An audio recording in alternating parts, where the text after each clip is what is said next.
दोस्तों, आज मैं आपके सामने एक ऐसी कहानी लेके आया हूँ जिसने भारत और नेपाल को झंझोड़ के रख दिया था। साथ ही जब आप इस कहानी को पूरा सुनोगे तो आप उस इंसान से तो नफरत करने लगोगे जिसको आप बहुत ही करीबी से अच्छे से जानते हो, और साथ ही इस कहानी को सुनने के बाद आपको एक लाइफ चेंजिंग सबक भी मिल जाएगा। तो चलिए शुरू करते हैं। वो कहानी उस टाइम वहाँ पर हुआ क्या था और कैसे हुआ था, चलिए शुरू करते हैं। दोस्तों, जिस घटना के बारे में हम आपको बताने वाले हैं वो घटना हमारे पड़ोसी देश नेपाल में घटी। इस घटना की शुरुआत एक सिंपल SMS से होती है। आपको भी आए दिन कुछ ऐसे नकली मैसेज आए होंगे कि आपने इतनी बड़ी लॉटरी जीती है या आपको कहीं घूमने का मौका मिला है। ऐसा ही मैसेज साल 2009 को ख्याति श्रेष्ठा को भी आया था, जिसकी उम्र महज 19 साल थी। मैसेज में लिखा था, आपने एक मशहूर वुमन मैगजीन की ओर से आयोजित एक लकी ड्रॉ में 20,000 रुपए और नेपाल के सबसे खूबसूरत सबसे मशहूर टूरिस्ट प्लेस पोखरण की टिकट जीती है।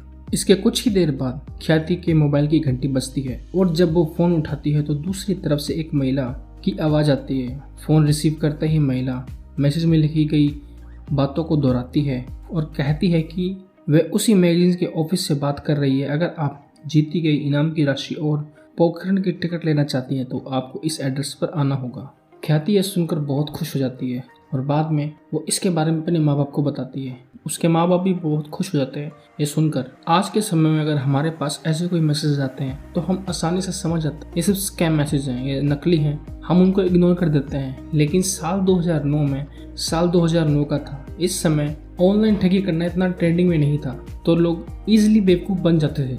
अगले ही दिन ख्याति ड्राइवर रामू के साथ उस जगह पर पहुंच जाता है। उस जगह पर ड्रॉप करता है। ड्रॉप करने के बाद वहाँ से चला जाता है क्योंकि वह महिला उसे बताती है कि इस सभी प्रोसेस में काफ़ी टाइम लग सकता है, इसलिए वो रामू को अपने घर भेज देती है और ख्याति उस लेडीज़ के साथ वहाँ से चली जाती है। वो वुमेन उसे ख्याति को एक अपार्टमेंट में ले जाती है जहाँ पर उसे एक शख्स मिलता है। वो भी वहाँ बैठा होता है।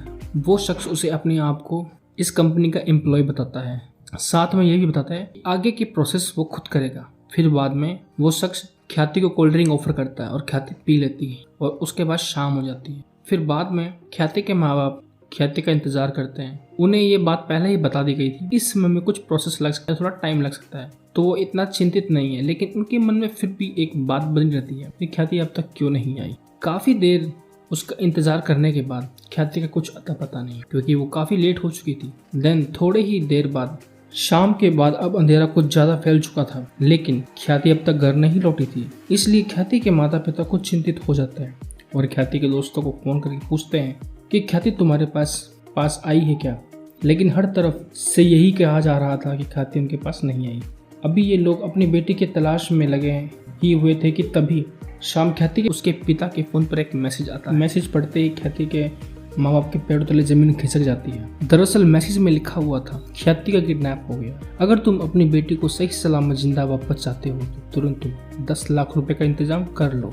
मैसेज में यह भी साफ साफ लिखा हुआ था, अगर तुमने इस बात की जानकारी पुलिस या किसी और को दी तो ख्याति को जान से मार दूंगा। जैसे ही इन बातों का उन्हें पता लगता है तो वो काफ़ी डर जाते हैं और साथ ही वो इस बारे में किसी को भी नहीं बताते क्योंकि उनके आस पड़ोस में ऐसी घटना पहले भी हो चुकी थी जहां किडनैपर ने बच्चे को इसलिए मार दिया था कि उनके घर वालों ने उन सब बातों को पुलिस वालों को बताया।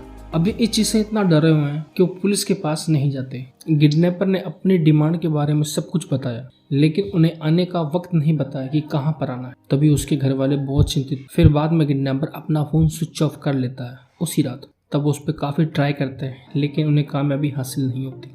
इसी चलते पूरी रात गुजर जाती है और अगले दिन सुबह ख्याति के पिता के पास उसी नंबर से एक मैसेज आता है कि तुम्हें 10 लाख रुपए लेके बुटवाल आना है। जो लोग नहीं जानते, बुटवाल नेपाल में एक स्थान है जो काठमांडू से लगभग 270 किलोमीटर दूर है। जैसे ही ख्याति के माँ बाप पैसे लेकर बुटवाल पहुंचते हैं और फिर वो किडनैपर को फ़ोन करते हैं कि हम पैसे लेकर यहाँ पर आ गए, अब इन पैसों को क्या करना है, जल्दी आइए, हम पैसे लेकर आ चुके हैं। लेकिन तभी किडनैपर उन्हें बोलता है कि थोड़ी देर इंतज़ार करो, मैं तुम्हें बताता हूँ। देन थोड़ी ही देर इंतज़ार करने के बाद किडनैपर बोलता है कि मुझे ये पैसे बुटवाल नहीं चितवन चाहिए। चितवन भी बुटवाल से 150 किलोमीटर दूरी पर है। ख्याति के माँ बाप बिना किसी ब्रेक लिए हुए वो चितवन पहुंच जाते हैं। चितवन पहुंचते जैसे किडनैपर को फ़ोन करते हैं वो तभी उनको बोलता है कि थोड़ा रुको, मैं तुम्हें बताता हूँ। देन वापस जब किडनैपर का फ़ोन आता है वो कहता है कि मुझे पैसे चितवन नहीं सुनौली चाहिए। अब आपको बता दूँ चितवन और सुनौली की दूरी 150 किलोमीटर दूर है।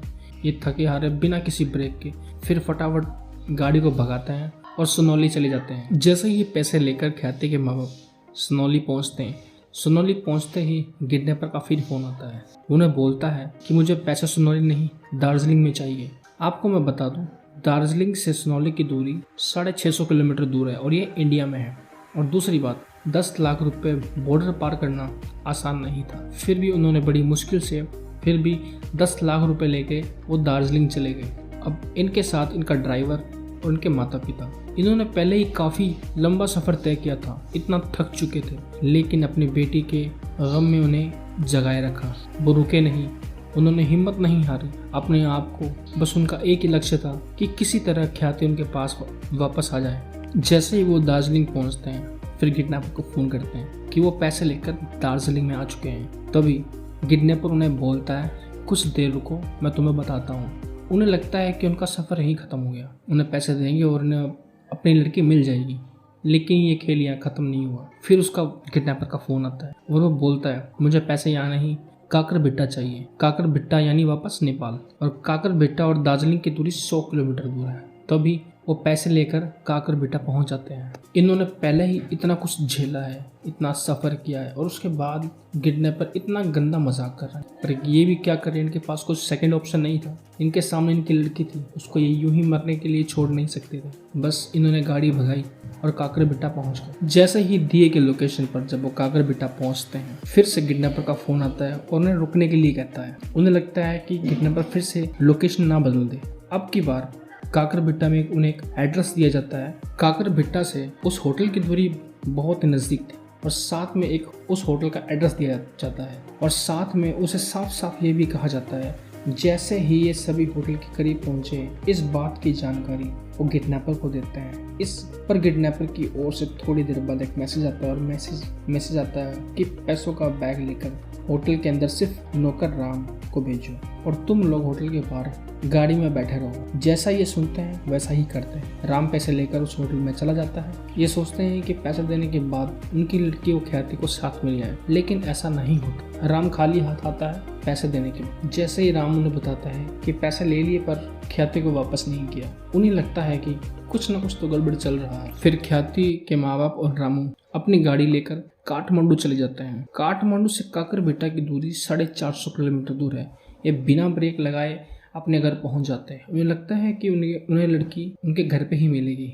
थोड़ी देर इंतजार करते हैं, लेकिन इनका इंतजार लंबा हो जाता है। रात तक वेट करने के बाद वो उस नंबर पर ट्राई करते हैं, फोन करने की कोशिश करते हैं, लेकिन फोन स्विच ऑफ आ रहा होता है। जैसे ही उनका सब्र का बांध टूटता है। अब दूसरी बात से इसलिए भी डरे हुए हैं, अगर ये पुलिस के पास चले गए क्या पता कुछ अनहोनी ना हो जाए। इससे ही भी डरे हुए हैं। इस चक्कर में वो पुलिस के पास उस सेम डे नहीं जाते। जैसे ही अगला दिन आता है, इनका सब्र का बांध टूट जाता है और अपने नज़दीकी पुलिस स्टेशन में जाकर ये रिपोर्ट लिखवा देते हैं, अपनी लड़की की मिसिंग रिपोर्ट। जैसे ही ये जो इनके साथ हुआ है सारी बातें पुलिस को बताते हैं। फिर पुलिस इनके माता पिता से इंक्वायरी करते हैं। जब यही सवाल ख्याति की माँ से पुलिस वाले पूछते हैं, तो ख्याति की माँ भी यही जवाब देती है कि इस पूरे घटनाक्रम के दौरान उसे कुछ भी अजीब नहीं लगा। लेकिन फिर थोड़ी देर बाद सोचने के बाद ख्याति की माँ बताती है, जब वो लोग दार्जिलिंग के पास नेपाल काकरबिट्टा आए थे और किडनैपर के बताए गए होटल के नज़दीक गए,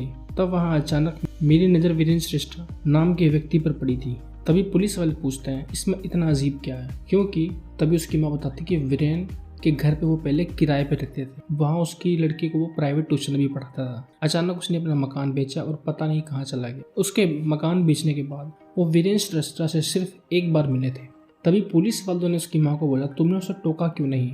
तभी वो उसकी माँ बोलती है कि मैं नहीं चाहती थी कि मेरी लड़की की इस खबर के बारे में किसी को पता चले और उसकी जान खतरे में आए। तभी ये बात पुलिस वाले सुनते ही सभी कड़ियाँ जितनी भी हैं वीरेन से जुड़ी हुई हैं। अब इसमें इनडायरेक्टली मेन सस्पेक्ट वीरेन है, क्योंकि किडनैपर का पता नहीं चल रहा, फ़ोन ट्रैक नहीं हो पा रहा, उस टाइप पे टेक्नोलॉजी इतनी एडवांस नहीं थी। तभी वीरेन की खोज खबर की जाती है और कई दिनों बाद पुलिस के कुछ भी हाथ नहीं लगता। जब पुलिस को वीरेन के घर के बारे में पता चलता है, वीरेन एक्चुअली खुद किराए पर रह रहा था। जब उसके घर पे छापेमारी होती है तो वीरेन वहां से निकल चुका होता। इस बात के बारे में किसका कुछ नहीं। अब इनकी लिस्ट में एक मेन सस्पेक्ट आ चुका था, वीरेन श्रेष्ठा। जब पुलिस वीरेन श्रेष्ठा की कुंडली खंगालती है तो उन्हें पता लगता है कि इसका जन्म दार्जिलिंग में हुआ था। दार्जिलिंग यानी इंडिया में हुआ था। जब ये मात्र 20 साल का था तो ये नेपाल आ गया अपनी अलग पहचान बनाने के लिए। आपको बता दूं, वीरेन प्रधान यानी वीरेन श्रेष्ठा, इसकी फैमिली काफ़ी अमीर थी, लेकिन ये अपनी अलग पहचान बनाने के लिए नेपाल आ गया। नेपाल आने के बाद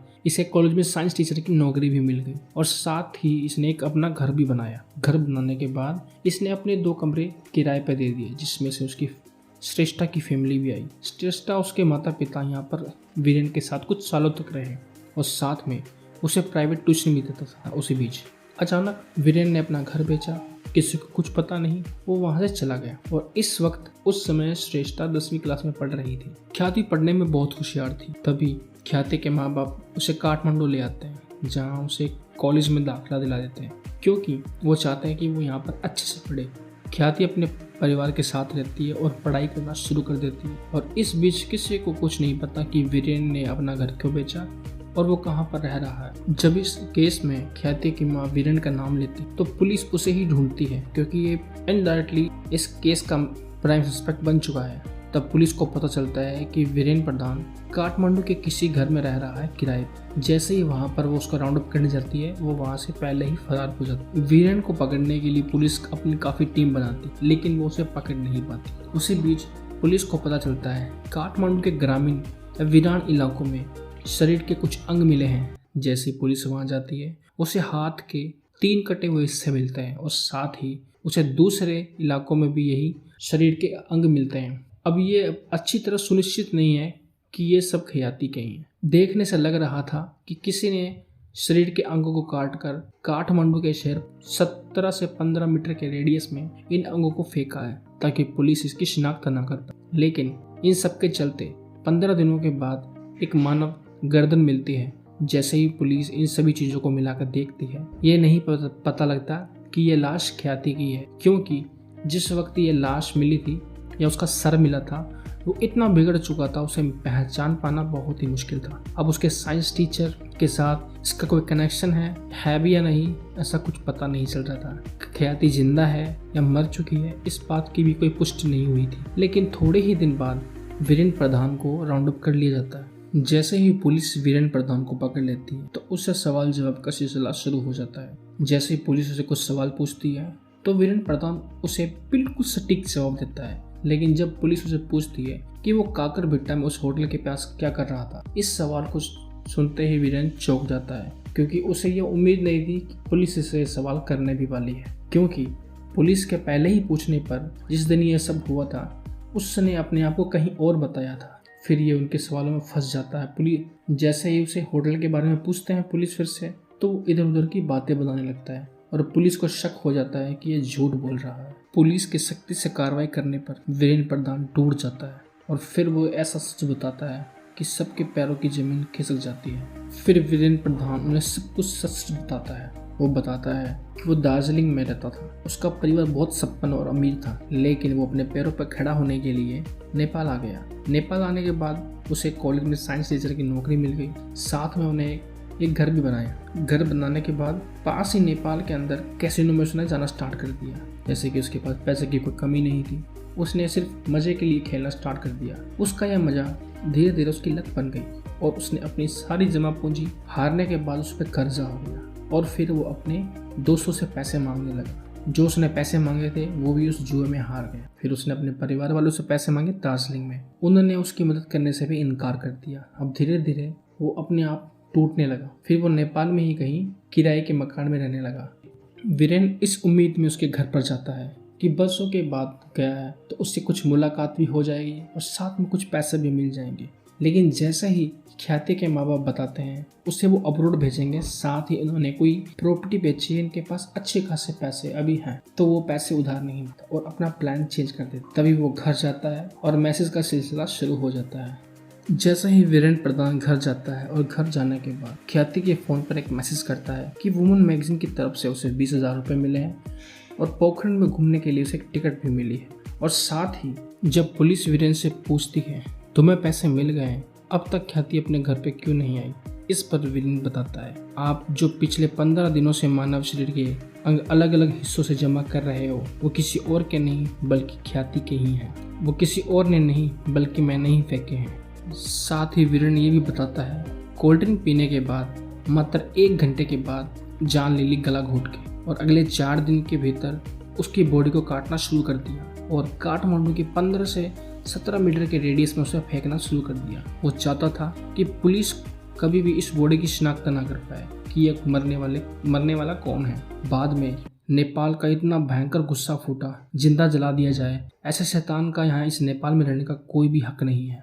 तभी नेपाल के पूरे स्टूडेंट में इतना गुस्सा भर जाता है, वो पुलिस वालों को सिर्फ एक ही गुहार लगाते हैं, इन्हें सरेआम फांसी देनी चाहिए, ऑन द स्पॉट वहीं की वहीं। इस बीच केस की सुनवाई शुरू होती है और 1 साल के अंदर पूरी सुनवाई कंप्लीट कर ली जाती है। आखिरकार 2010 में काठमांडू की एक अदालत वीरेन श्रेष्ठा ख्याति की हत्या और किडनैपिंग के दोषी पाते हुए 29 साल की जेल की सजा सुनाती है। जबकि वीरेन के कहने पर ख्याति को फोन करने वाली और ख्याति को वुमेन मैगजीन की एम्प्लॉय बताने के मरीन शाक्या ख्याति के अपहरण में शामिल होने के दोषी पाते हुए 20 साल की सजा सुनाती है। साथ ही मरीन शाक्या अदालत को यह बोलती है कि वीरेन ने उसे धमकी दी थी, अगर वो ये सब कुछ बताएगा तो उसे वो जान से मार देगा, और उसे ये भी मालूम नहीं था कि वो कोल्ड ड्रिंक पिलाने के बाद उसे जान से मार देगा। लेकिन अदालत इनकी बात को खारिज करती है और उससे 20 साल की सजा भी सुना देती है। दोस्तों, आपको ये कहानी सुनकर कैसी लगी? आप अपनी राय प्लीज कमेंट बॉक्स में जरूर जाहिर करिए। तो thank you for watching my video. मिलते हैं अगले वीडियो में।